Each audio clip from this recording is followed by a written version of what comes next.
하나님 말씀은 마태복음 26장 57절에서 68절까지 있는 말씀입니다. 마태복음 26장 57절에서 68절까지 있는 말씀, 기록된 계시의 말씀을 봉독할 때에 주께서 여러분들에게 주의 음성을 들려주시길 바랍니다. 예수를 잡은 자들이 그를 끌고 대제사장 가야바에게로 가니 거기 서기관과 장로들이 모여 있더라. 베드로가 멀찍이 예수를 따라 대제사장의 집 뜰에까지 가서 그 결말을 보려고 안에 들어가 하인들과 함께 앉아 있더라.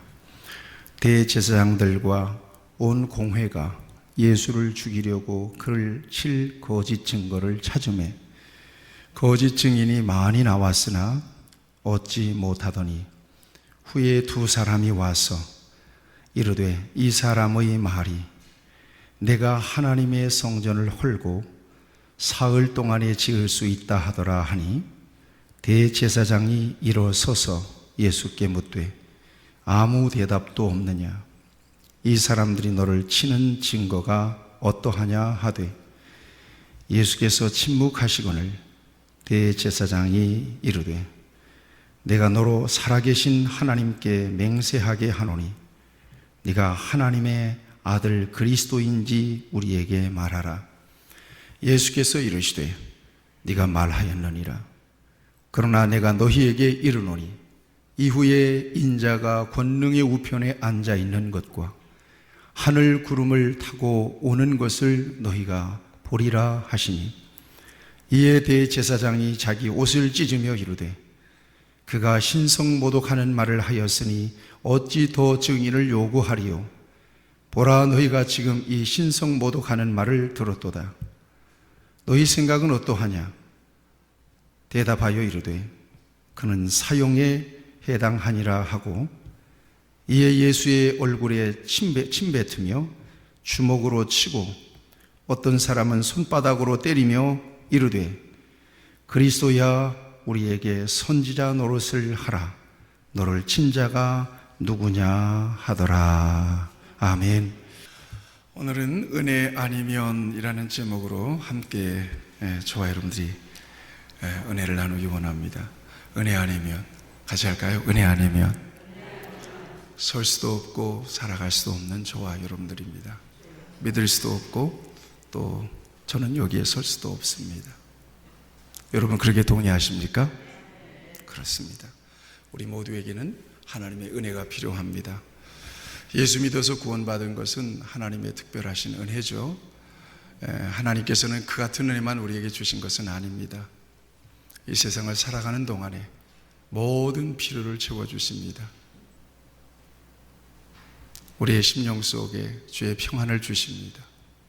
또 소망을 주십니다. 또 기쁨도 주십니다. 관계 속에서 하나님께서 또한 주시는 은혜가 너무나 많습니다. 그 모든 것은 다 하나님께서 저와 여러분에게 주신 은혜입니다. 그 은혜 속에서 저와 여러분들이 지금 살아가고 있는 것입니다. 자, 오늘은 종료주일입니다. 종료주일, 이 한 주간은 말씀드렸듯이 특별한 주일입니다.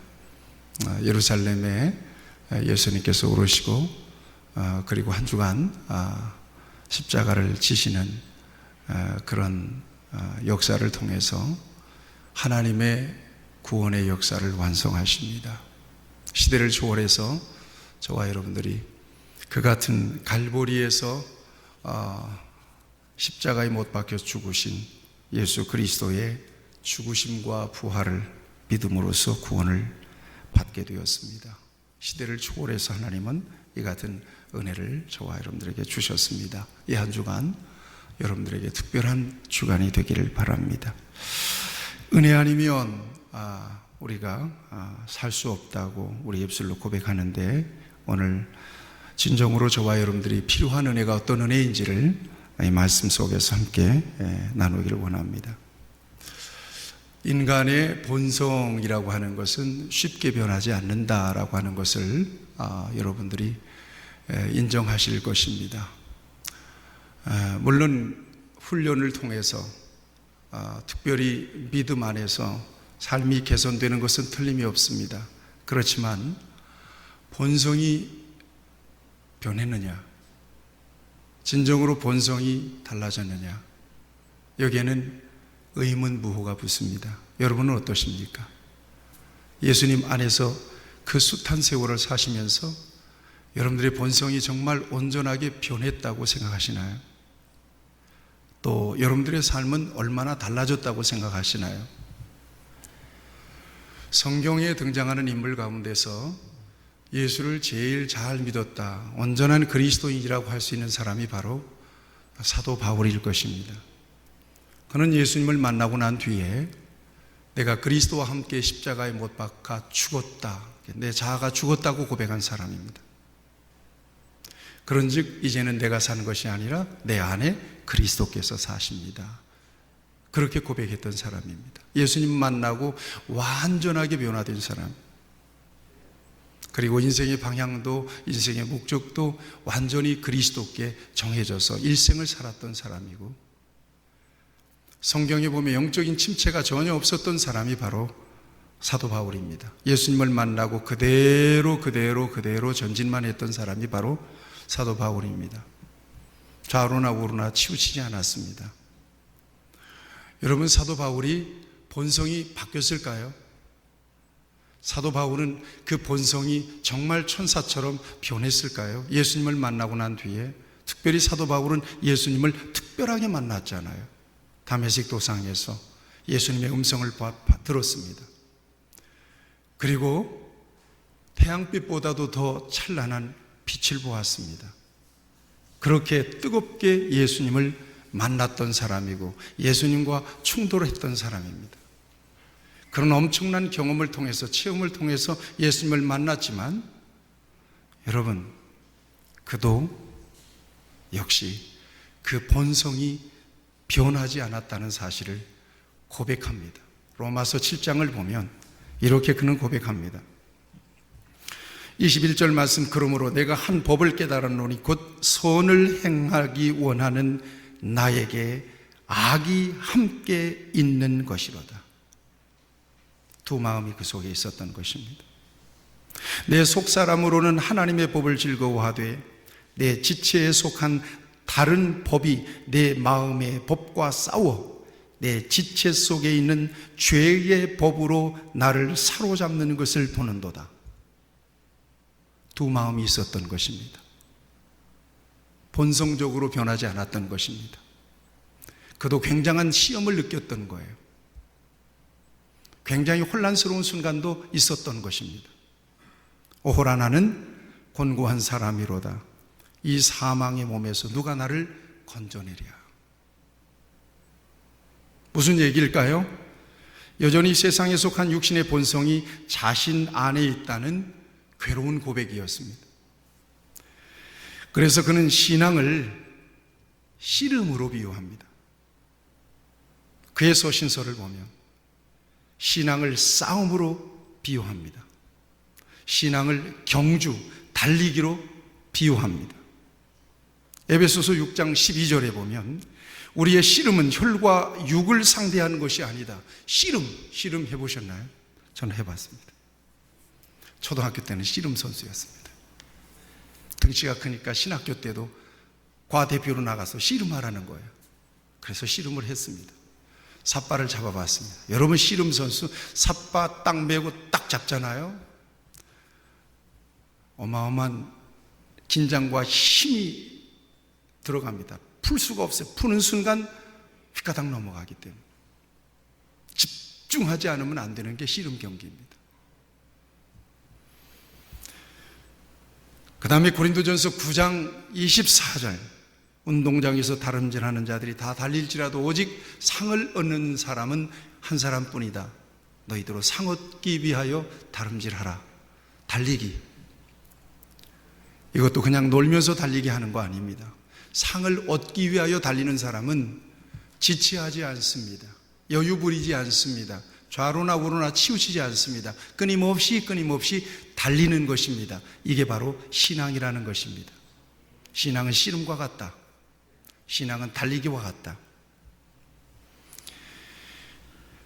그러면서 고린도전서 15장 31절을 보면 형제들아 내가 그리스도 예수 안에 주 안에서 가진 바 너희에게 대한 나의 자랑을 두고 단언하노니 나는 날마다 죽노라 그랬어요. 날마다 죽는 경험을 했던 것입니다. 날마다 죽는 경험, 자기 자신을 쳐서 복종시키는 그런 영적인 체험이 그에게 날마다 있었던 것입니다. 종합해 보면 자기 안에 또 다른 자아가 있었더라는 것입니다. 그것은 바로 부패한 자아예요. 육신의 본능이며 바울은 그 자아와 끊임없이 싸웠다고 고백하고 있는 것입니다. 그러고 보면 본성적으로 인간이 변화되는 것은 불가능하다 하는 이야기입니다. 그도 그럴 것이 우리의 구원은 자력 구원이 아닙니다. 다시 얘기하면 스스로 노력해서 구원받은 것이 아니라는 이야기입니다. 타력 구원입니다. 하나님께서 저와 여러분들을 건져주신 것입니다. 저와 여러분들이 정말 온전하게 본성이 개선되고 변화될 수 있다면 굳이 예수님을 이 땅에 보내실 필요가 있었을까요? 우리를 변화시켜서 구원하시면 그것으로 끝이었을 것입니다. 그런데 예수님을 이 땅에 보내셨어요. 죄 없으신 독생자가 이 땅에 오신 것입니다. 그리고 변화되지 않는 저와 여러분들을 위해서 죽으신 것입니다. 그 예수님의 십자가의 죽으심은 대속의 죽음이었습니다. 우리의 모든 죄, 인간의 죄를 속량하시기 위한 죽음이었습니다. 그리고 하나님은 예수님의 그 죽으심과 부활의 역사를 통해서 구원의 문을 활짝 열어놓으셨습니다. 누구든지 그리스도 안에 있으면 새로운 피조물이 되게 하셨습니다. 누구든지 주의 이름을 부르는 자마다 구원을 얻게 하셨습니다. 그를 믿는 자마다 구원을 얻게 하셨습니다. 어떻게 구원하신 것입니까? 우리의 모든 죄를 가려서 우리의 모든 죄를 예수 그리스도의 의의 공로로 덮어서 저와 여러분들을 구원하신 것입니다. 여러분 여기를 보세요. 저도 여러분들도 예수님 안에 있지만 우리 속에 본성이 있습니까? 없습니까? 조건만 맞으면 드러납니다. 상황만 맞으면 드러납니다. 이게 구원받은 사람 맞습니까? 이게 정말 거듭난 사람이 맞냐고요? 자기 성깔 다 살아있습니다. 세상의 욕심 다 살아있습니다. 정욕 다 우리 속에 있는 거예요. 이게 정말 구원받은 사람의 본성입니까? 여러분 그렇다고 느끼십니까? 그렇다면 여러분들은 구원받은 사람이 맞습니까? 이걸 부정할 사람이 있습니까? 여러분들 완전히 예수님 안에서 천사처럼 다 변화되었습니까? 그 어떤 죄악과 어떤 유혹에도 여러분들이 이렇게 흔들리지 않을 수 있습니까?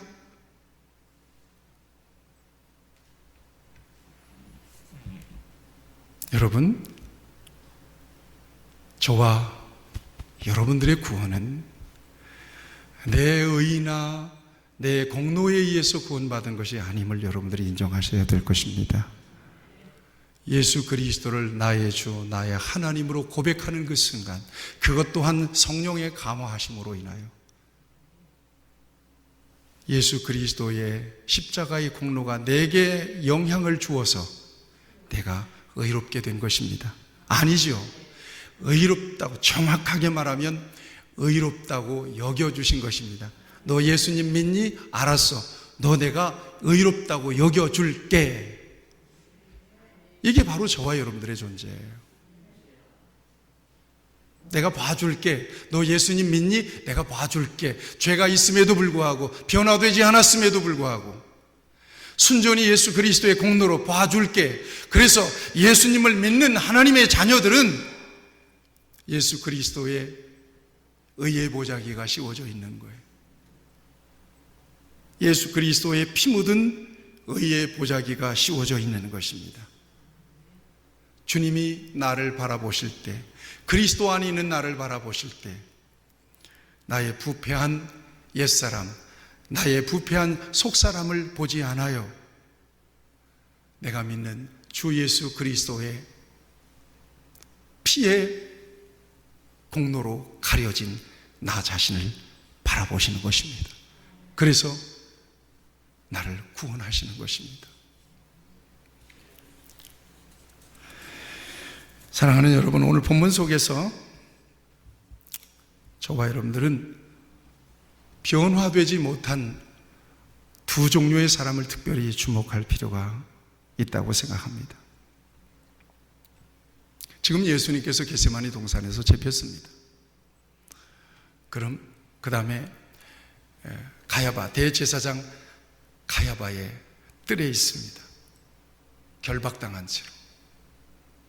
그리고 대제사장을 비롯해서 백성의 장로들과 수많은 사람들이 예수님을 둘러싸고 있습니다. 자, 굉장히 엄중한 상황입니다. 하나님이 예수님을 통해서 이루시고자 원하시는 구원의 역사가 이제 본격적으로 시작된 굉장히 중요한 순간입니다. 이 순간에 베드로라고 하는 사람이 어디에 있는지 그의 위치를 좀 저와 여러분들이 소상하게 볼 필요가 있습니다. 베드로라고 하는 사람을 저와 여러분들이 잘 아십니다. 굳이 복잡하게 설명할 필요가 없습니다. 그는 예수님의 12제자 가운데 수제자입니다.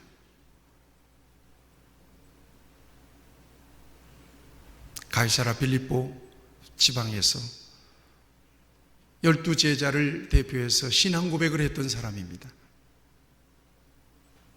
예수님의 사랑을 받았고 총애를 받았던 사람입니다. 중요한 순간에 예수님과 함께 했던 사람이, 야이로의 딸이 죽었을 때도 세 사람을 데리고 갔습니다.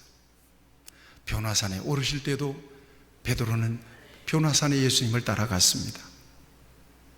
또 겟세마니 동산에서 예수님께서 돌 덜진 만큼 거리에서 땀이 떨어지는 핏방울이 될 만큼 십자가에 쓴 잔을 지나가게 해달라고 기도할 때 베드로와 야고보와 요한을 데리고 따로 기도하러 가셨던 것을 성경은 증거해 주고 있습니다. 뿐만 아닙니다. 6월절 만찬 후에 예수님께서 특별한 말씀을 제자들에게 주십니다. 오늘 밤 너희가 다 나를 버리리라.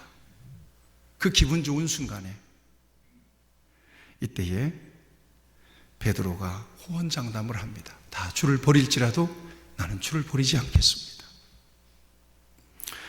예수님께서 말씀하세요. 오늘 밤 닭 울기 전에 네가 나를 3번 부인할 것이다.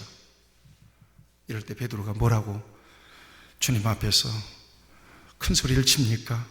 내가 주와 함께 죽을지언정 주를 부인하지 않겠습니다 라고 큰 소리를 쳤던 사람입니다. 이 정도라면 적어도 쉽게 변할 수 있는 사람이 되어서는 안 될 거죠. 이게 가짜로 말한 고백은 아니었을 거라고 생각합니다. 그의 진심이었습니다. 내가 주와 함께 죽을지언정 주를 부인하지 않겠습니다.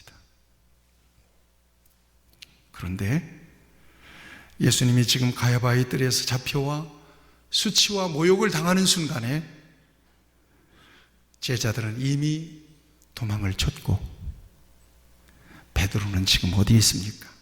58절을 같이 한번 주목해 보시죠. 같이 읽겠습니다. 시작.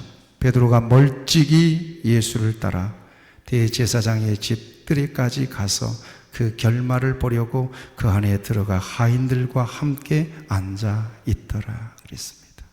멀찍이.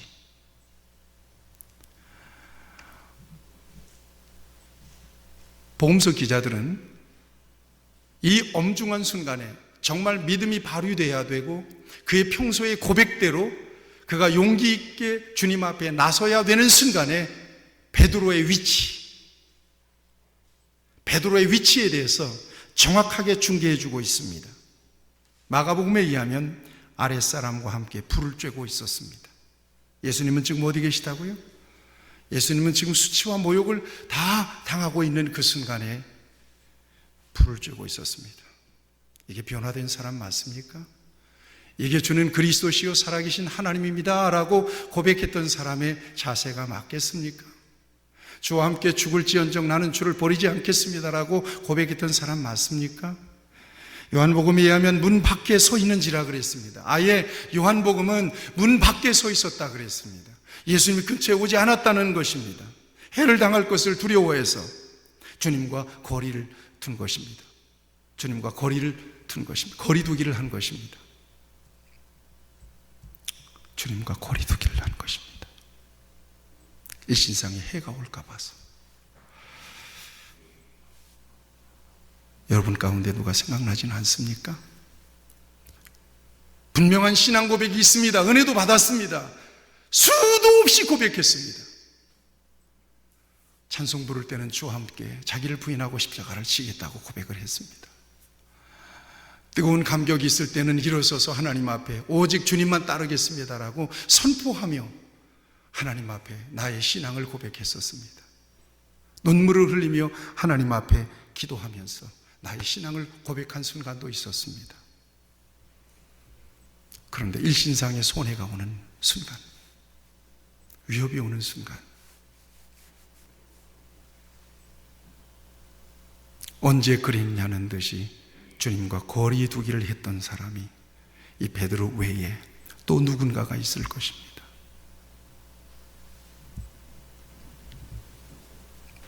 멀찍이라고 하는 말은 분명히 거리를 의미합니다. 물리적인 거리, 그 정도의 거리, 주님과 나와 전혀 상관이 없다고 사람들이 느낄 만한 거리, 적당한 거리. 그래서 누군가가 너 저 사람 알고 있지? 라고 말할 때 나 모르겠는데 누구야? 이렇게 말해도 의심이 안 될 만한 물리적인 거리입니다. 그런데 단지 여러분 멀찍이라고 하는 말을 물리적인 거리로만 봐서는 안 될 것입니다. 거리라고 하는 것은 마음의 거리가 있습니다. 심리적인 거리도 있는 거예요. 나아가서 영적인 거리도 있는 것입니다. 아무리 먼 거리라도 사랑하는 사람과 함께 걸어가는 길은 결코 멀게 느껴지지 않습니다. 왜 그래요? 심리적인 거리, 마음의 거리가 가깝기 때문에 그렇습니다. 제 친구 목사님 교회에는 광명의 교회가 있는데 저 부안에서 두 가정이 매주마다 KTX를 타고 온대요. 참 놀랐습니다. 옛날 교회, 그때 은혜를 받았던 그 교인들, 그 교회에 나와서 미국으로 들어가셨거든요. 그때 받았던 그 은혜를 잊을 수가 없는 거예요. 들어오셨다고 그러니까 거기에서 매주마다 글로 간다는 거예요. 여러분 상식적으로 잘 이해가 안 되잖아요. 그렇지만 그분들에게 있어서는 거리는 그렇게 멀어도 마음의 거리가 가까운 거예요. 결코 멀게 느껴지지 않고 수구를 수구라고 느끼질 않고 그러고 가는 거예요. 그런가 하면 불편한 사람과 아무리 가까운 거리를 가다 할지라도 그 거리가 굉장히 부담스럽고 멀게 느껴질 수밖에 없습니다. 왜냐하면 심적인 거리 때문에 그래요. 여러분, 영적인 거리도 있습니다. 영적인 거리, 하나님의 은혜를 받고 주님과의 친밀한 관계 속에서는 그 어떤 부담스러운 사명이 맡겨졌다 할지라도 즐거움으로 그 일을 감당할 수 있습니다. 왜냐? 영적인 거리 때문에 그래요. 그렇지만 주님과의 영적인 거리가 멀어지면 아무리 쉬운 일이라 할지라도 부담을 느낄 수밖에 없고 어려움을 느낄 수밖에 없는 것이지요. 지금 베드로는 물리적인 거리도 거리두기를 했을 뿐만 아니라 심리적이고 정서적인 거리가 생겼고 영적인 거리도 멀어져 있는 것입니다. 결국 어떻게 되죠? 잠시 후에, 바로 조금 후에 베드로는 예수님을 3번씩을 부인해 버립니다. 거리가 생기니까. 거리두기를 한 결과 아예 예수님을 부인해 버리고 맙니다. 복음서 기자들은 베드로가 어떻게 예수님을 부인했는지를 일제히 고발합니다. 오늘 마태복음에서는 모든 사람 앞에서 부인하여 이르되 나는 네가 무슨 말을 하는지 알지 못하겠노라. 맹세하고 또 부인하여 이르되 나는 그 사람을 알지 못하노라. 저주하며 맹세하여 이르되 나는 그 사람을 알지 못하노라. 그랬다는 거예요. 어떻게 그럴 수가 있나요? 이게 변화된 사람 맞습니까? 이게 거듭난 사람이 맞는 거예요? 마가복음은 나는 네가 하는 말이 무엇인지 알지 못하고 깨닫지 못하겠노라. 부인하더라. 저주하며 맹세하되 나는 너희가 말하는 이 사람을 알지 못하노라. 그랬다는 거예요. 마가복음 기자는. 누가복음은 내가 그를 알지 못하노라. 나는 아니로라. 네가 하는 말을 알지 못하노라. 3번씩이나 그렇게 베드로가 전혀 딴청을 피우더라는 거예요. 전혀 예수님과 전혀 상관이 없는 사람처럼 그렇게 발뺌을 하더라는 것입니다. 예수님의 수제자였던 사람이 넘어지는 순간입니다. 처절하게 깨어지는 순간입니다. 믿음이 충만했던 사람이 실족하는 순간입니다. 충격적인 순간입니다. 베드로의 부인은 저와 여러분들을 돌아보게 하는 매우 충격적인 사건입니다. 베드로가 멀찍이 결정적인 순간에 몸을 사리고 예수님을 부인하고 있습니다. 여러분은 예수님과 어느 정도의 거리를 유지하고 있다고 생각하시나요? 때때로 내가 믿음의 사람임에도 불구하고 하나님 앞에서 부끄럽게 초신하는 순간도 있습니다. 굳이 이것을 부정할 필요는 없습니다. 그럴 수 있다는 이야기입니다. 인간은 그럴 수 있다는 이야기예요. 그래서 뭐가 필요하다는 얘기예요? 그래서 은혜가 필요하다는 얘기예요. 그래서 하나님의 은혜가 아니면 나의 믿음을 지켜낼 수가 없는 거예요. 하나님의 은혜가 아니면 영적인 신분을 지켜낼 수가 없다는 얘기예요. 하나님의 은혜가 아니면 내가 이 신상의 괴로움과 고통과 시련과 불이익이 있다 할지라도 예수님을 시인할 수 있게 되더라는 이야기입니다. 하나님의 은혜 안에서.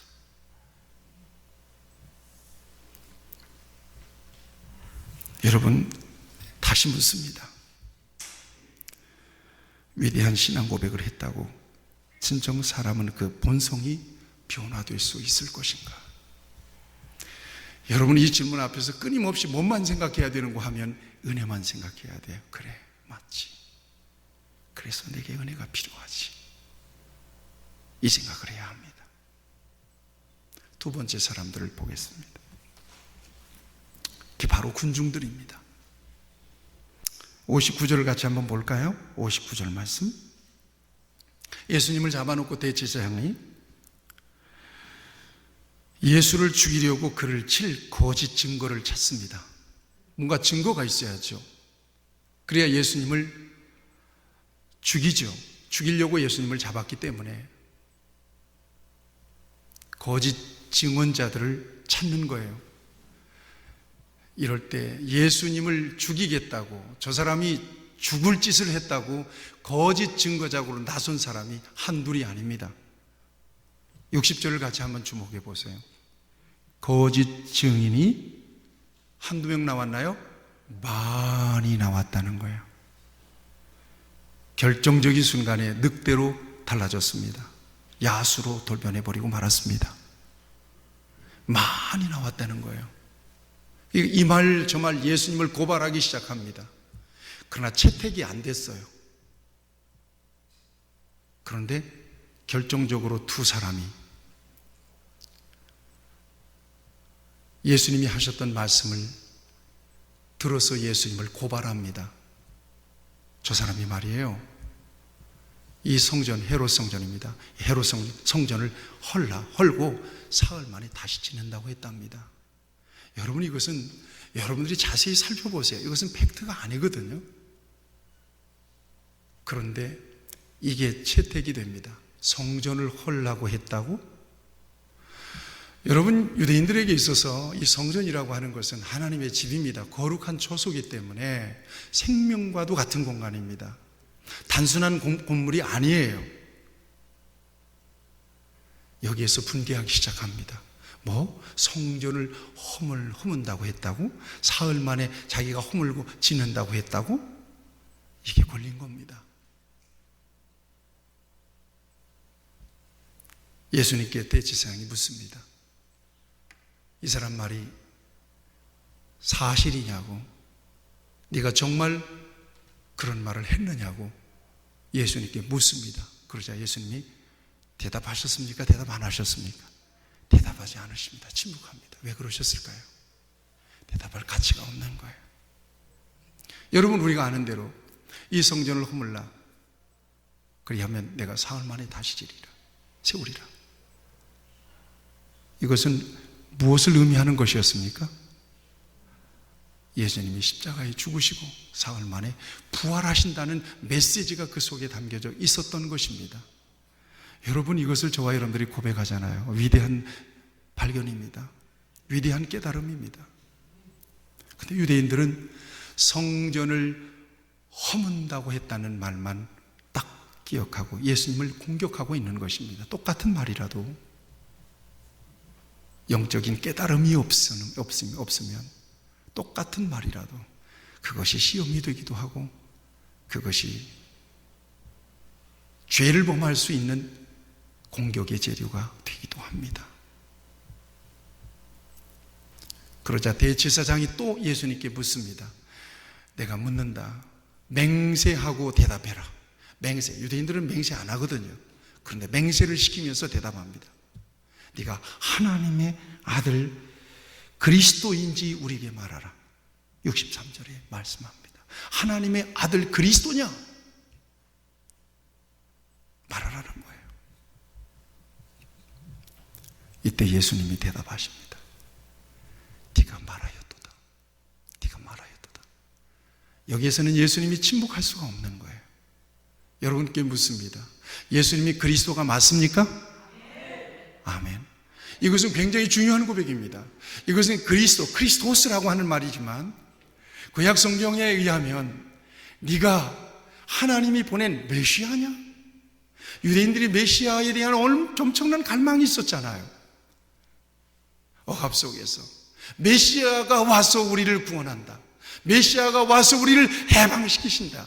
이런 갈망이 있었단 말이에요. 그런데 지금 포박당하고 잡혀온 예수님께 묻는 거예요. 네가 하나님의 아들 그리스도냐?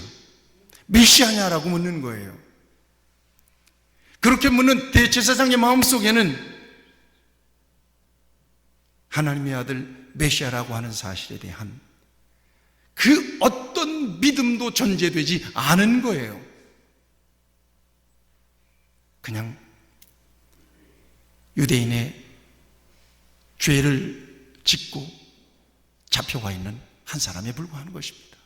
더군다나 예수님의 공생의 기간 동안에 얼마나 많은 충돌이 있었습니까? 유대교회의 지도자들과 더불어서 대제사장도 마찬가지죠. 제거의 대상 이다나, 이 사람이 지금 앞에 있는 거예요. 묻는 거예요. 살리려고 묻는 게 아니라 죽일 죄목을 찾기 위하여 묻는 겁니다. 네가 하나님의 아들 그리스도냐?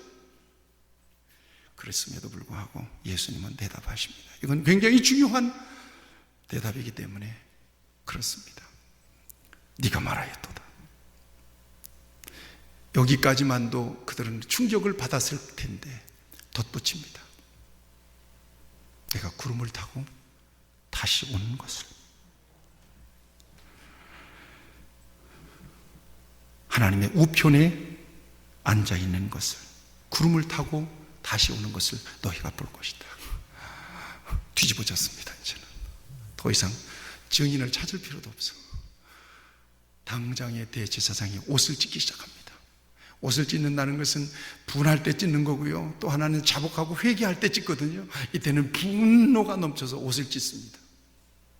그러면서 사람들에게 묻습니다. 여러분 다 들었죠? 어떡할까요? 그러니까 이 사람의 대답은 하나님을 모독하는 대답이고 사형에 해당하는 대답입니다. 죽이라고 합니다. 여러분 성경을 보세요.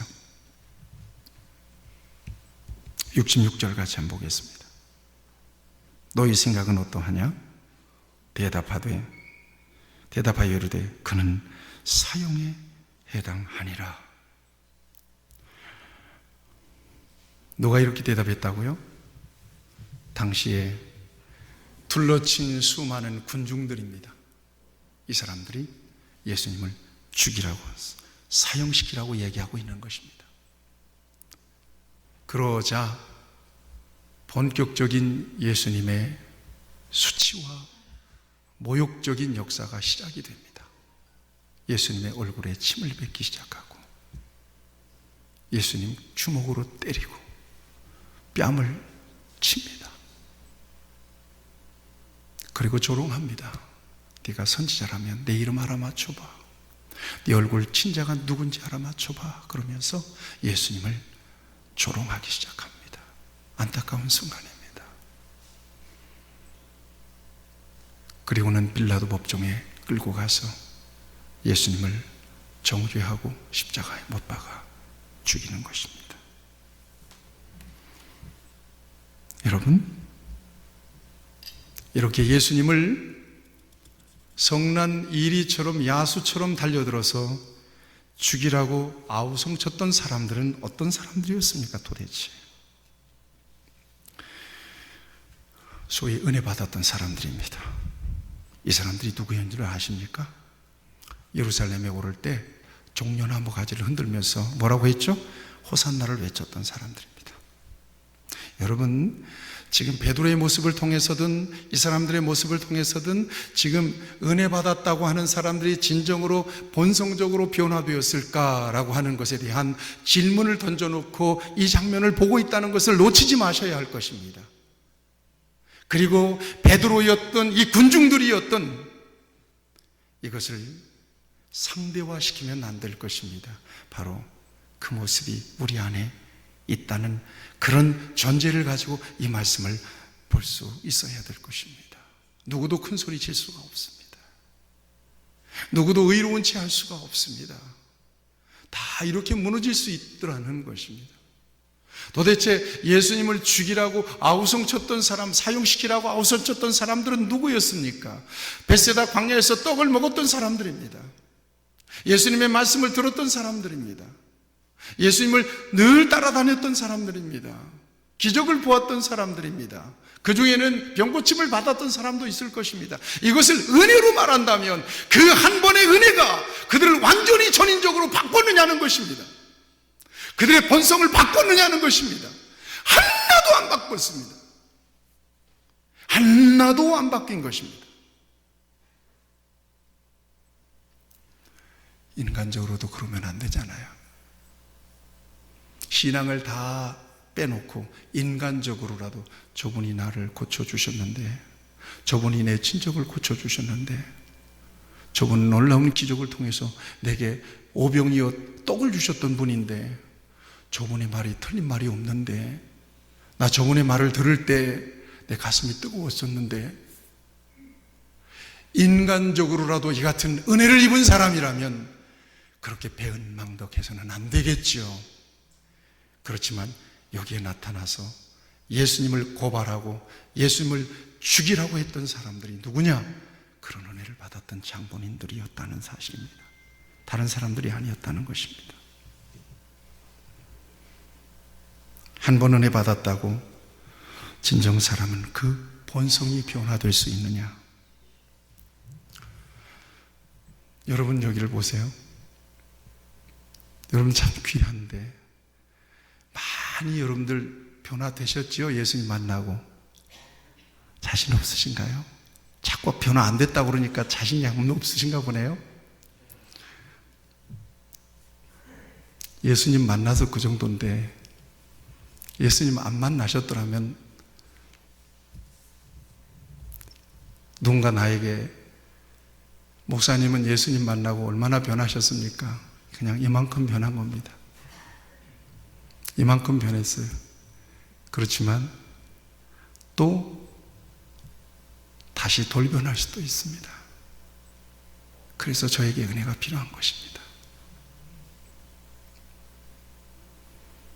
예수님 만나서 이 정도 변했다면 여러분 생각해 보세요. 제가 예수님 안 만났더라면 어떡할 뻔 알았어요. 제가 평신도들이 위대한 것은 하나님이 왜 나를 주의 종으로 삼아 주셨을까?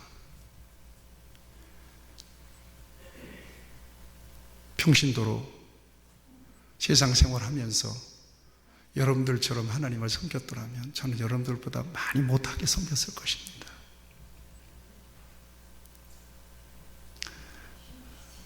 그렇게 보이시지요? 이만큼 변한 거고요. 앞으로 하나님의 은혜가 많이 필요합니다. 여러분, 이쯤에 우리는 사도 바울의 고백을 다시 한번 소환해 봅니다. 로마서 7장 24절 25절. 오라 나는 곤고한 사람이로다. 이 사망의 몸에서 누가 나를 건져내랴. 우리 주 예수 그리스도로 말미암아 하나님께 감사하리로다. 아멘 합시다. 이게 중요해요. 우리 주 예수 그리스도로 말미암아 하나님께 감사하리로다. 이것은 저의 고백이고 여러분들의 고백이에요.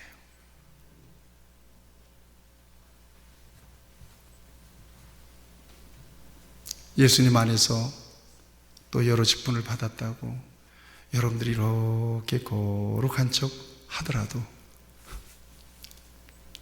변했다고요? 안 변했다고요?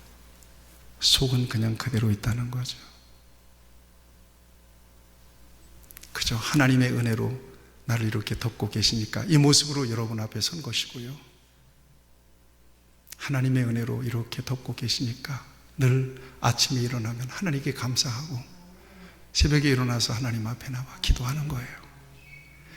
은혜로 붙잡고 계시기 때문에 이만큼 사는 거예요. 앞으로도 그 은혜 안에서 제가 나의 나되면 주의 은혜라고 고백하면서 갈 수밖에 없는 거예요. 고린도전서 15장 10절 말씀입니다. 그러나 내가 나된 것은 하나님의 은혜로 된 것이니 내게 주신 그 은혜가 헛되지 아니하여 내가 모든 사도보다 더 많이 수고하였으나 내가 한 것이 아니요 오직 하나님께서 함께 하신 하나님의 은혜로라. 아멘.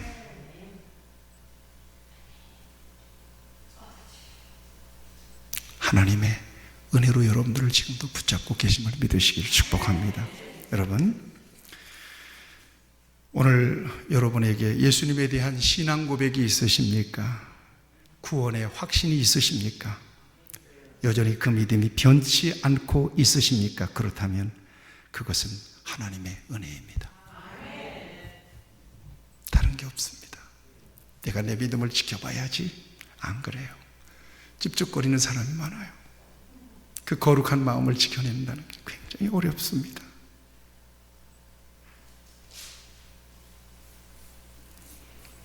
오늘 우리 박진웅 전도사가 부임한 교회에서 처음 설교를 하는데 왜 그렇게 제가 설교하는 것도 아닌데 제가 떨립니까? 보니까 담담하게 잘 감당해요. 제가 제 아들이니까 너무 잘 알잖아요. 그런데 하나님께서 은혜를 주시니까 그 많은 학생들 앞에서 찬양도 인도하고, 그리고 하나님의 말씀도 이렇게 선포하더라고요. 아, 그게 하나님의 은혜로구나. 하나님의 은혜다. 매 순간순간 그 은혜가 필요한 거라니까요. 한 번 은혜 받은 것으로 끝나는 게 아니라, 베드로 넘어지잖아요. 3번씩이나 부인하잖아요. 군중들 떡 얻어먹고 기적을 보고 별별 은혜를 많이 다 경험하고도 예수님을 죽이라고 하잖아요. 안 변한 거예요. 하나님의 은혜가 필요한 뿐이에요. 저와 여러분들에게 하나님의 은혜가 필요한 거예요. 교만할 이유도 없고 자만할 건덕지가 없어요. 다 똑같아요. 이걸 뭐라고 해요? 도찐 개찐이, 도토리 키재기예요. 제가 여러분들보다 영적으로 우월할 게 하나도 없다니까요. 그냥 하나님의 은혜가 내게 와서 이렇게 여러분들에게 말씀을 선포하는 것뿐이고요. 하나님의 은혜가 와서 여러분들을 내게 맡겨주신 양이라고 내가 인정하면서 여러분들의 새벽마다 기도하는 것뿐이고요. 여러분들을 축복하는 것뿐이에요. 그게 하나님의 은혜에 속한 거지 내가 하는 건 아니라고 저는 생각합니다. 저도 자만할 수가 없습니다. 어떤 순간이라도 변질되지 않도록 여러분 은혜를 끊임없이 구하시기를 바랍니다. 조금 부족한 것을 보시면 은혜가 조금 떨어졌구나 이렇게 여겨주시고, 하나님 은혜를 부어달라고 여러분들이 기도해 주셔야 합니다. 나도 은혜가 떨어졌을 때는 그보다 더 못할 수 있다는 사실을 아셔야 될 것입니다. 끊임없이 은혜를 간구하며 믿음을 확인하시기를 바라며, 매 순간 하나님의 은혜가 아니면 나는 설 수가 없습니다 라고 하는 그 같은 고백을 가지고 주님 앞에 서는 순간까지 은혜에 붙잡혀서 승리하는 여러분 모두가 되시기를 주님의 이름으로 축복합니다. 기도하시겠습니다. 하나님 아버지, 오늘 귀한 말씀을 통해서 진정 인간의 본성은 변할 수 있는 것인가? 오늘 우리 자신에 대해서, 변하지 않는 우리 자신에 대해서 예수님 안에 있음에도 불구하고 여전히 우리 본성 속에서 이 부패한 자아가 꿈틀거리고 기회만 나면 고개를 내미는, 그래서 하나님의 영광을 훼손하고 거룩한 하나님의 백성으로서 정말 부족한 모습으로 살아갈 수밖에 없는 오늘 우리 자신에 대해서 이 귀한 시간 절망하며, 그리고 하나님 앞에 은혜의 손을 내미오니 하나님이 우리를 붙들어 주시되 하나님의 특별하신 은혜로 우리를 붙드셔서 주님 앞에 서는 순간까지 우리에게 주신 믿음을 지켜내며 사명을 감당하며 승리하는 하나님의 자녀로 살게 하여 주시옵소서. 고난주간을 지나면서 은혜 안에서 우리 안에 무너졌던 믿음이 다시 수축되기를 원합니다. 잃어버렸던 믿음의 리듬을 다시 회복할 수 있게 되기를 바랍니다. 성령께서 도와주시옵소서. 예수님의 이름으로 기도하옵나이다. 아멘.